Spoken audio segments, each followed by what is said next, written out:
blissful platform for us to learn Suprabhatham, and also we have to thank our beloved Guruji, Honorable Guruji, Dr. Ramabhadranji.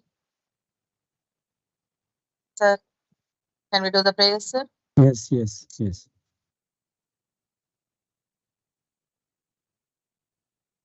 Sri Rama Rama Rameti Rame Rame Manorame Sahasranama Tattulям Ramanama Varanane Sri Rama Rama Rameti Rame Rame Manorame Sahasranama Tattulям Ramanama Varanane Sri Rama Rama Rameti Rame Rame Manorame Sahasranama Tattulям Ramanama Varanane Sri Rama Nama Varanana Om Nama Iti Hare Rama Rama Rama Hare Hare Hare Krishna Krishna Krishna Hare Hare Hare Rama Rama Rama Hare Hare Hare Krishna Krishna Krishna Hare Hare Hare Rama Rama Rama Hare Hare Hare Krishna Krishna Krishna Hare Hare.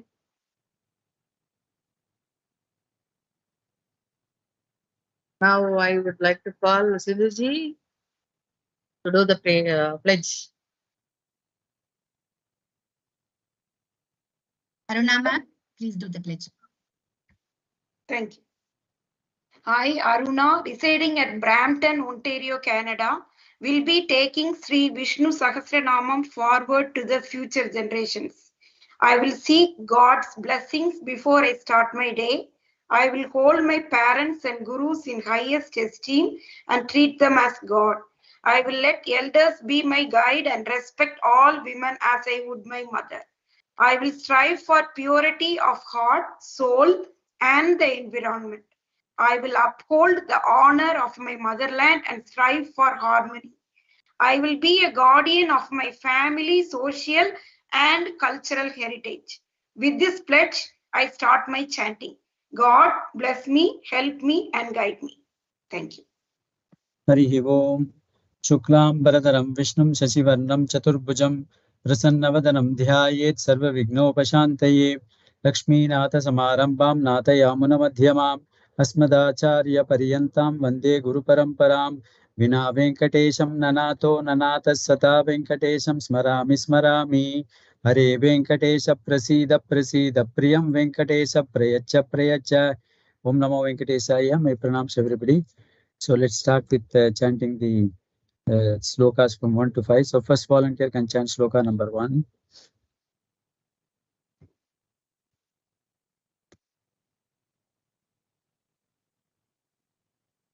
Pritika, please unmute.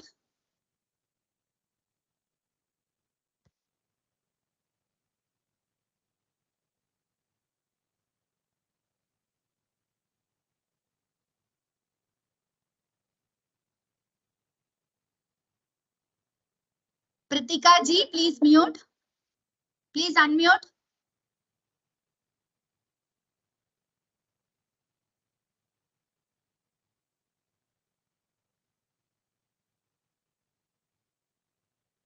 Can call the next person. Dalakshmi.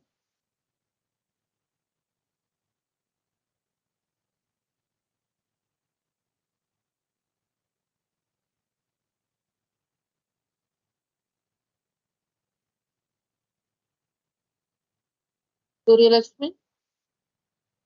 Surya Lakshmi, please.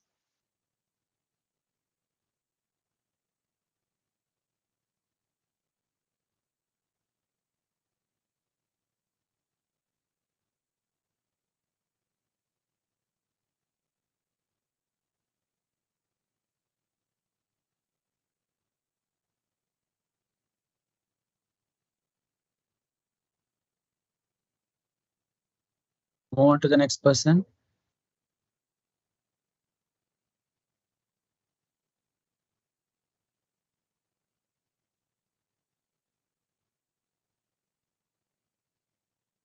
Pritika ji.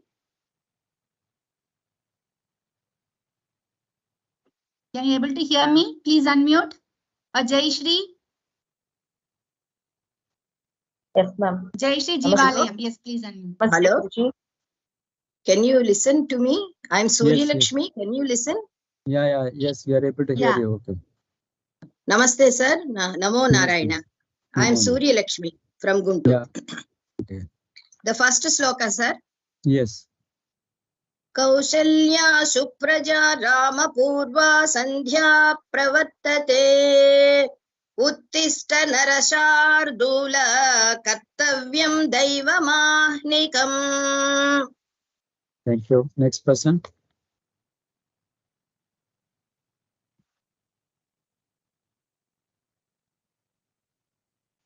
Pritika Namaste, ji, can you Guruji. unmute now? Yeah. Jayashree ma'am, you go. Carry on, ma'am. Namaste, Guruji. Namaste. उत्तिष्ठ गोविन्द उत्तिष्ठ गरुडध्वज उत्तिष्ठ कमलाकान्त त्रैलोक्यं मङ्गलं कुरु.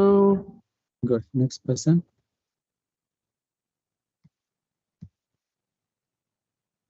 Kalaivani ma'am. नमस्ते guruji. Namaste.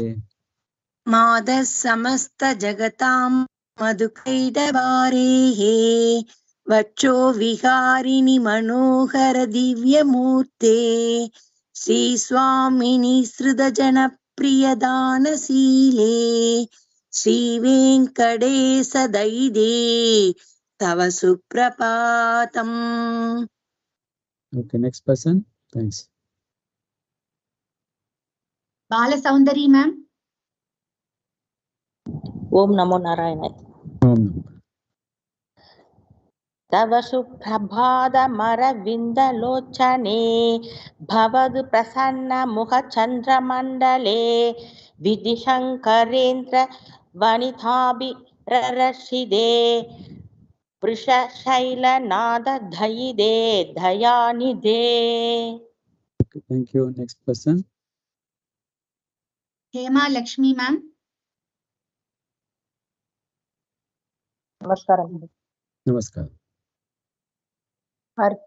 अर्त्यादिसप्तऋषयः समुपाश्य सन्ध्याम् आकाशसिन्धुकमलानि मनोहराणि आदाय पादयुगमर्चयितुं प्रपन्नाः शेषाद्रिशेखर विभो तव सुप्रभातम्. So let's move on to sloka number 6. Volunteer, please. Sharada Mahesh ma'am. नमस्कारं गुरुजी. Namaskar.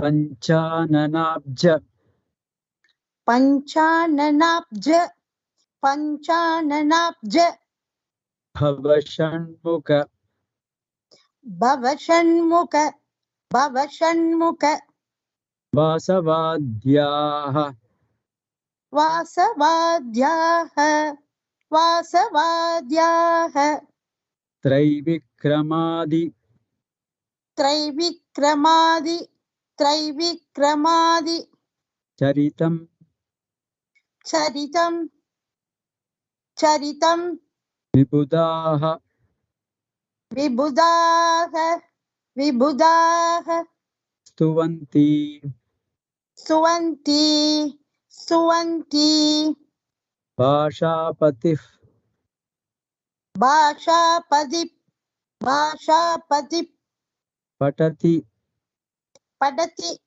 पठति Vasara वासर वासर Shuddhimarat शुद्धिमारात् शुद्धिमारात् Seshadri Seshadri Seshadri Shekhara Vibho शेखर विभो Tava Suprabhatam. तव सुप्रभातम् तव सुप्रभातम्. Thank you. Next person. Thank you. Velamal ma'am. Velamal Monica ma'am. Velamal Monica Vasakam ma'am. Yes, ma'am. Can you hear me? Yes. Yes ma'am. Panchananabja Bhavashanmukha पञ्चाननाब्ज भव षण्मुख पञ्चाननाब्ज भव Shanmukha वासवाद्याः वासवाद्याः वासवाद्याः त्रैविक्रमादिचरितम्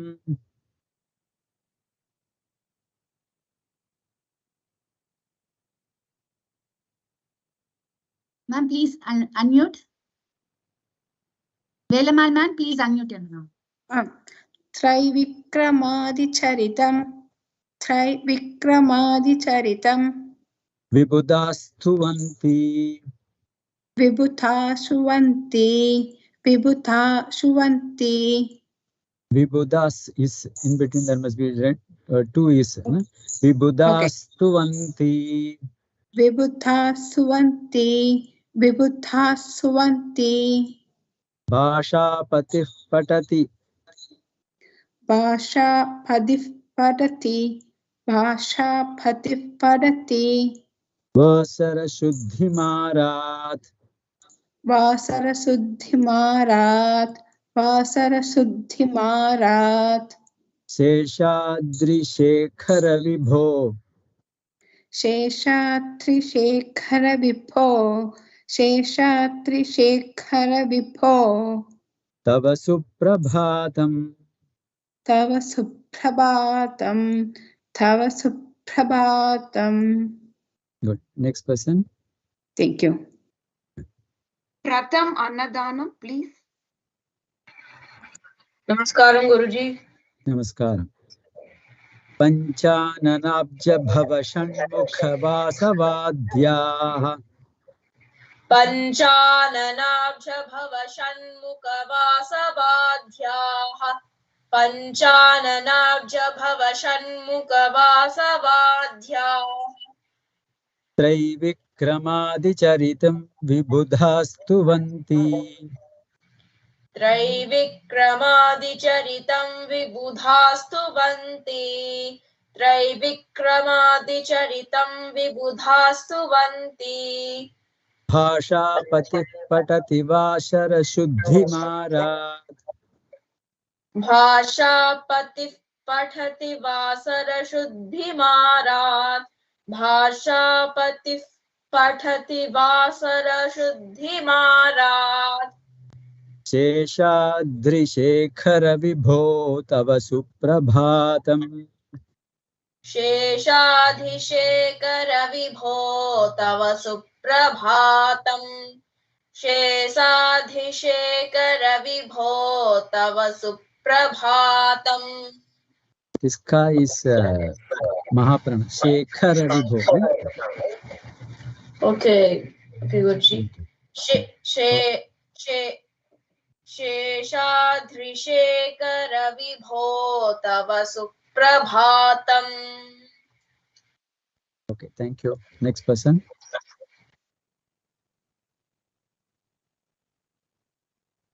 Vasumati Rangarajan ma'am.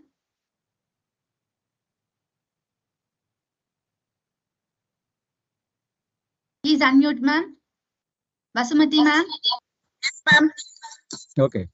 Panchananabja bhava shanmukha vasavadhyaha traivikramadicaritam vibudhastuvanti. Panchananabja bhava shanmukha vasavadhyaha traivikramadicaritam vibudhastuvanti. Panchananabja bhava shanmukha vasavadhyaha traivikramadicaritam vibudhastuvanti. Okay. Bhashapati patati vasarashuddhimarat Seshadrishekhara vibho tava suprabhatam.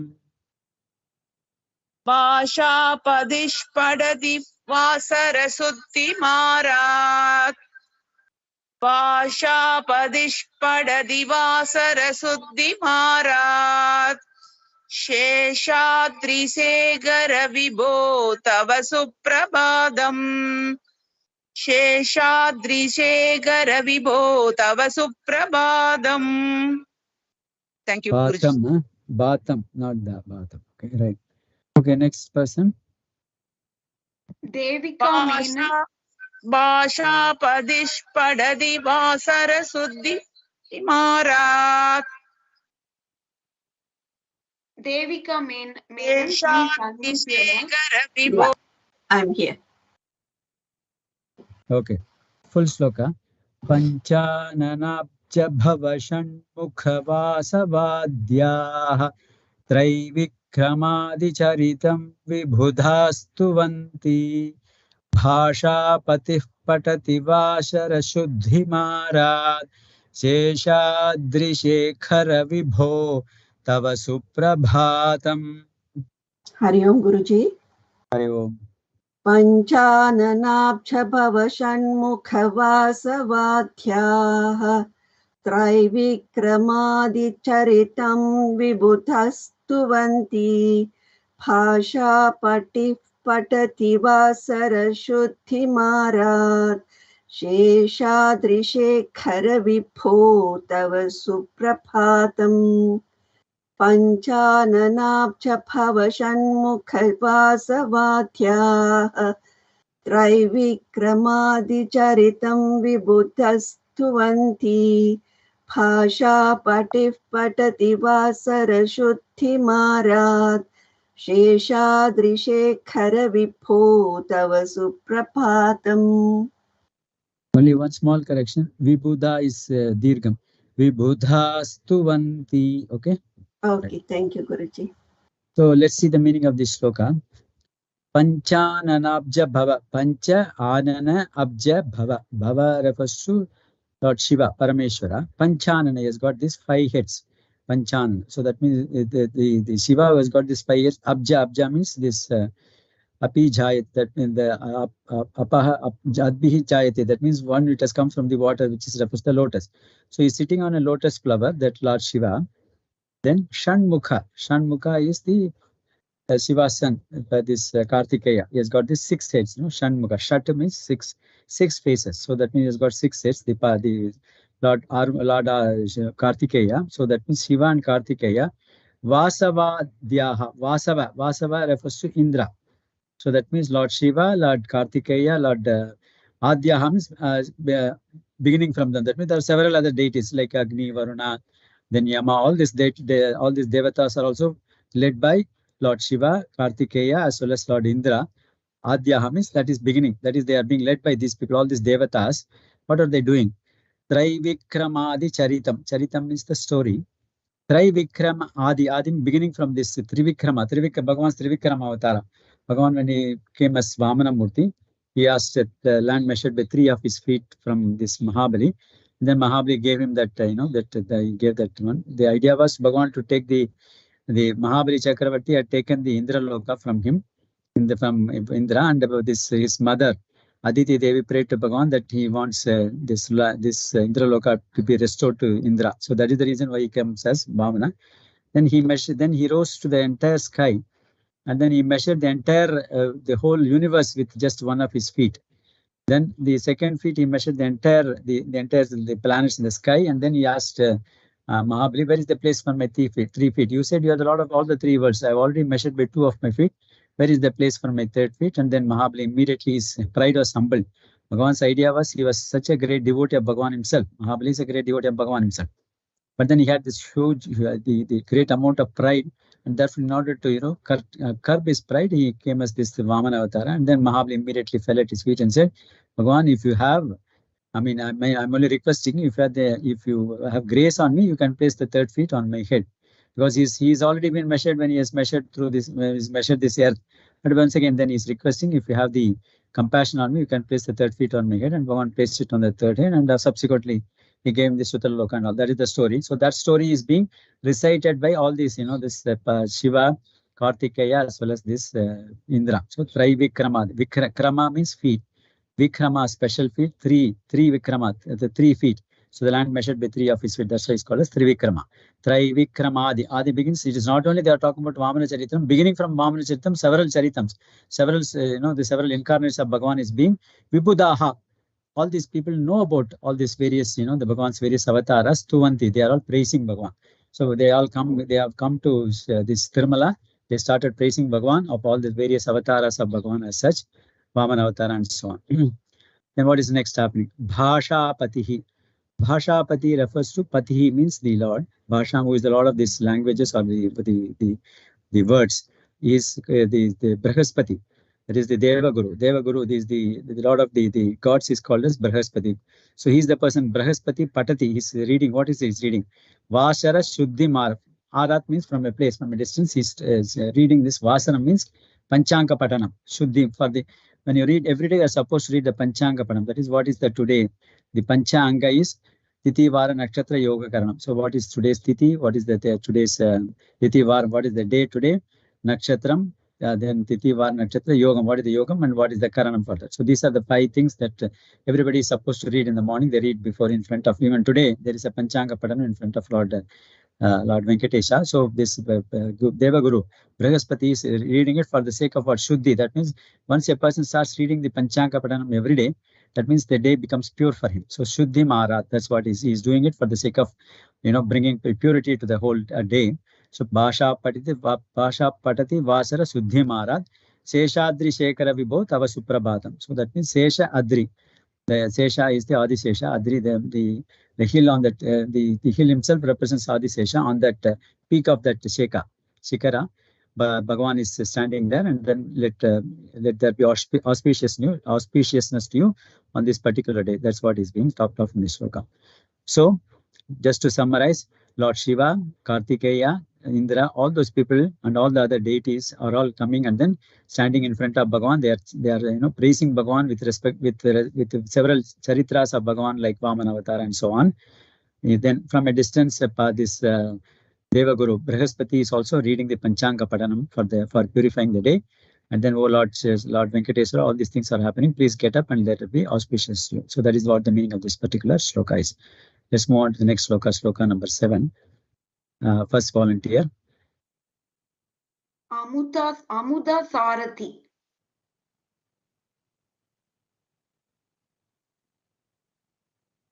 Yes, ma'am. Amuda. Ishat. Ishat. Prafulla.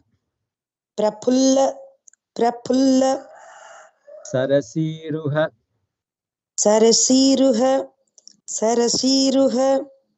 Narikela.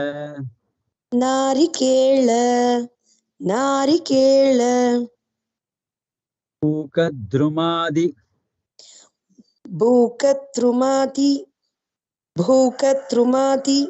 It's only pa first.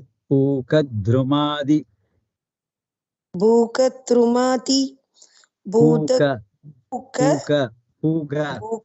Puga. Bhukadrumadi.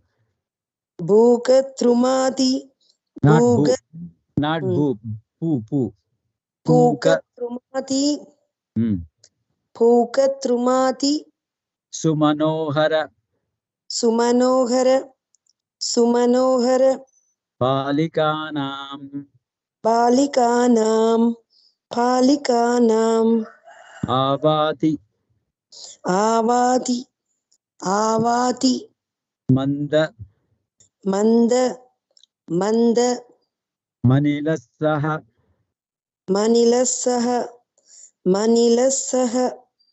Divyagandhaihi.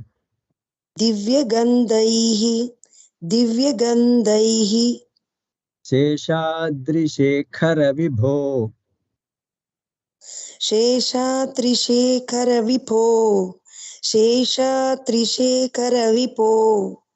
Tava Suprabhatham.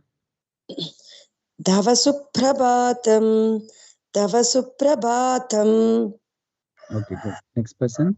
Thank you. Balamurali, sir, please.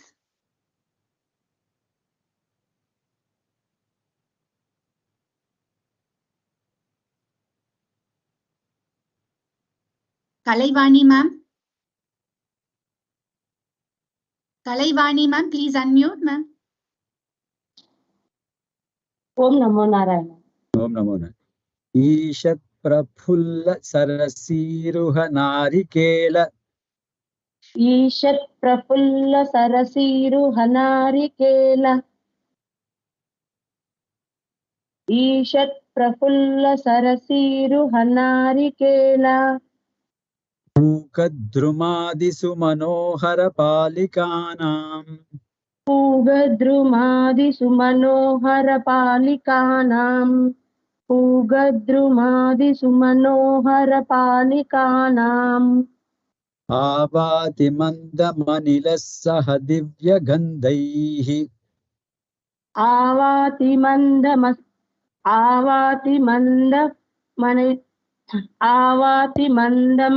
निलस्सह दिव्यगन्धैः आवाति मन्दमनिल सह दिव्यगन्धैः Seshadrishekhara Vibho Tava Suprabhatam शेषाद्रिशेखर विभो तव सुप्रभातम् शेषाद्रिशेखर विभो तव सुप्रभातम्.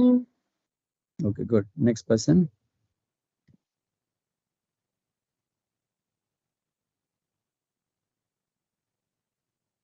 Anusha ma'am. Om Namo Venkatesa Guru. Om Namo Venkatesa. Ishat Prafulla Sarasiruha Narikela Puka Dhrumadi Sumanohara Palikanam Ishat Prafulla Sarasiruha Narikela Puga Drumadi Sumanohara Palikanam Ishat Prafulla Sarasiruha Narikela Puga Drumadi Sumanohara Palikanam Avati Mandamanilasaha Divya Gandhaihi Seshadrishekara Vibho Tava Suprabhatam Avati Mandamanilasaha Divya Gandhaihi Sheshadrishekhara Vibho Tava Suprabhatam Avati Mandamanilasaha Divya Gandhaihi Sheshadrishekhara Vibho Tava Suprabhatam. Good. So let's move on to the next person. Shri Priya ma'am, please unmute your mic. Thank you. Shri Priya ma'am. Namaskaram, Guruji. Namaskaram. So let's do the full sloka. Ishat Prafulla Sarasiruha Narikela Puka Dhrumadi Sumanohara Palikanam Avati Mandamanilasaha Divya Gandhaihi Sheshadrishekhara Vibho Tava Suprabhatam Ishat Prafulla Sarasiruha Narikela Bhugadrumadi Sumanohara Palikanam Avati Mandamanilasaha Divya Gandhaihi Sheshatrishekara Vibho Tava Suprabhatam Ishat Prafulla Sarasiruha Narikela Bhugadrumadi Sumanohara Palikanam Avadi Mandamanilasaha Divya Gandhaihi Sheshatrishekara Vibho Tava Suprabhatam. Okay, thanks.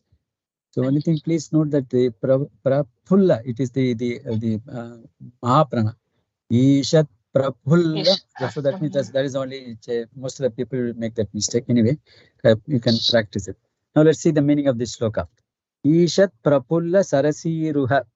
So that means since the day is dawning, the sun is not yet completely come out. So therefore, the lotus flowers are slowly blooming. Ishat is very slowly. Prafulla means it is slowly blooming.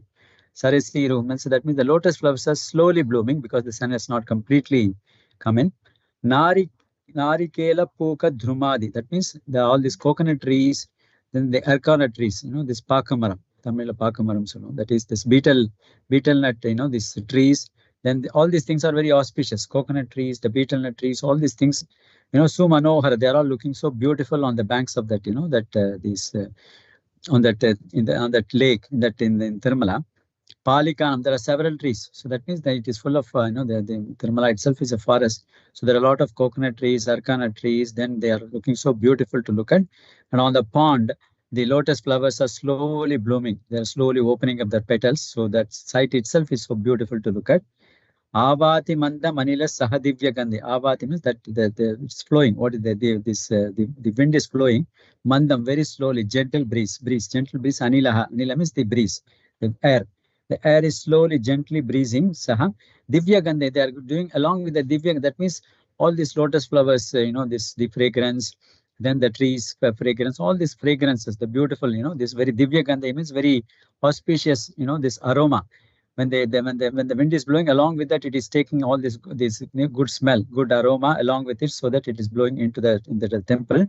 O Seshadri Sekhar, oh Lord Venkatesa, who is residing on the Seshadri hills, let there be auspicious to you. That means it's talking about the external, the natural beauty outside the temple. There is a pond where there is the lotus flower is slowly blooming. Because it is blooming, slowly the fragrance is also coming out of that, the lotus flower. Then there are the several coconut trees, the arcana trees, several trees are all on the banks of that particular pond or the lake. And then the wind is blowing, very gently blowing. That means the morning wind is gently blowing. And then when it is gently blowing, it is taking along with it the aroma of all this, this lotus flower and all those things. So it is so very pleasant breeze, and therefore it is also good smell coming along, good aroma coming along with that. O Seshad is O Lord Venkatesa.